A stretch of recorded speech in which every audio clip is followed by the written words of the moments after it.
There's a kind of exhaustion that comes from loving someone while your body is always tense.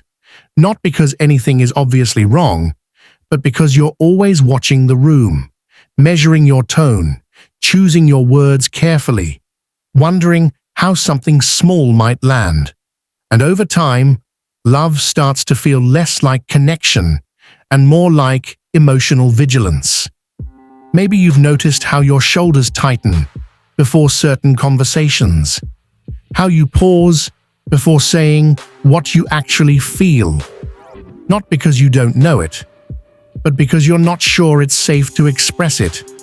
And here's what most people never realize. This isn't passion, it isn't depth, it's your nervous system staying on guard. You tell yourself, this is just how relationships are. That love is supposed to be intense, a little chaotic, but there's a quiet part of you that keeps wondering why being close to someone can still feel so lonely.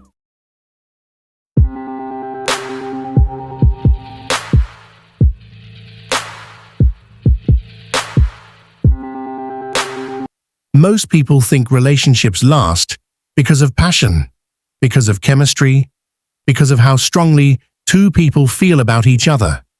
But passion doesn't calm the nervous system. It excites it. And excitement, when it never settles, eventually becomes stress. What actually allows love to last is something much quieter. It's the moment you realize you don't have to brace yourself anymore, when your body stops preparing for impact. Psychologically, emotional safety is what allows attachment to deepen, not because everything is perfect, but because your system learns it doesn't need to stay on guard. You notice it in small moments, when you say something imperfect and you're met with curiosity instead of defensiveness, when silence doesn't feel like punishment, when distance doesn't immediately trigger fear.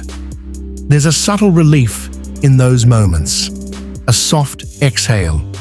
And that exhale matters more than most people realize. Because when emotional safety is missing, love becomes performative. You start managing impressions instead of sharing feelings. You call it compromise, but it feels more like disappearance. There's a particular kind of loneliness that shows up even when you're not alone.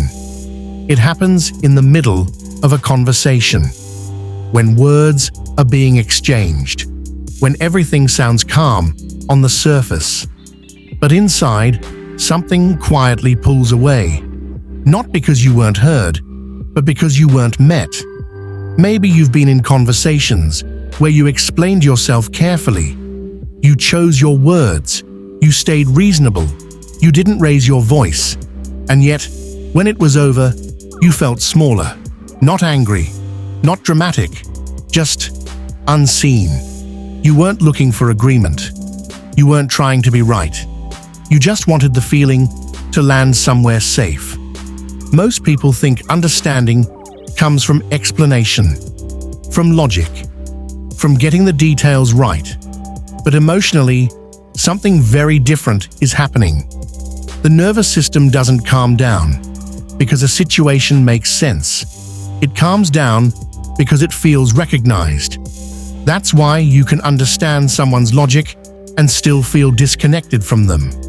Because agreement is cognitive, but being understood is emotional. You feel it in subtle ways. When you say, "That hurt," and the response is, "That's not what I meant." When you express discomfort and hear, "You're overthinking it." Nothing aggressive was said, nothing cruel, and yet something closed inside you. Because the feeling wasn't received, it was redirected. Over time, this creates a quiet distance. Not dramatic conflict, not obvious resentment, just less sharing, less openness, less emotional risk. You start editing yourself before speaking, softening truths, simplifying feelings, not because you're dishonest, but because being misunderstood feels too costly. If it feels right, you can write this gently in the comments. My feelings, don't need to be proven to be real. There's a subtle but powerful difference between defending yourself and staying connected. Defensiveness protects your position. Understanding protects the bond. Emotionally mature connection doesn't rush to explain. It pauses long enough for the feeling to be felt. This doesn't mean losing yourself. It doesn't mean surrendering truth. It means recognizing that emotional safety comes before resolution. That calm doesn't come from being right. It comes from being received. When someone feels understood, their body softens, breath slows, guard lowers, connection becomes possible again. Modern relationship psychology shows us something simple but uncomfortable.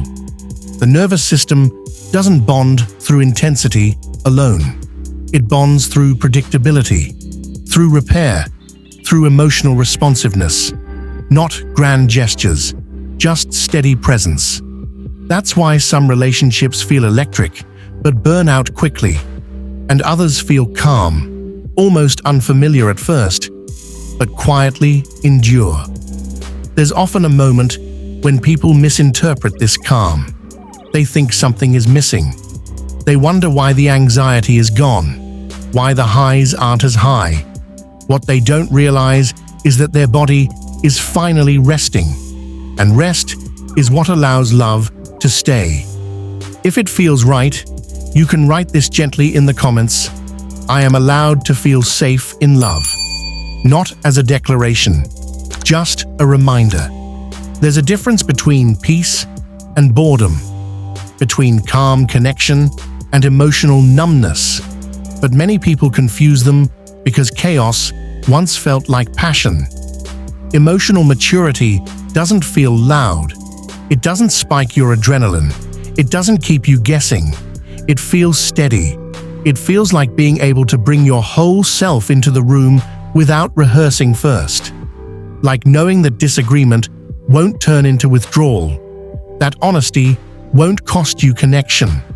This is where relationships stop feeling like something you survive and start feeling like something that supports you. Not because the relationship fixes you, but because it no longer threatens your sense of self. Love lasts not when you try harder, not when you communicate better, not when you become more impressive. Love lasts when your nervous system learns it doesn't need to protect you anymore. When being close doesn't require armor. When connection feels like home instead of effort. Comment below. I choose to love with awareness and presence. Like this video, subscribe, and hit the bell so you don't miss the next chapter in understanding emotional intelligence in relationships. Remember, love becomes easier, safer, and more fulfilling when we learn to move through it with emotional maturity. Thanks for watching, and see you in the next video.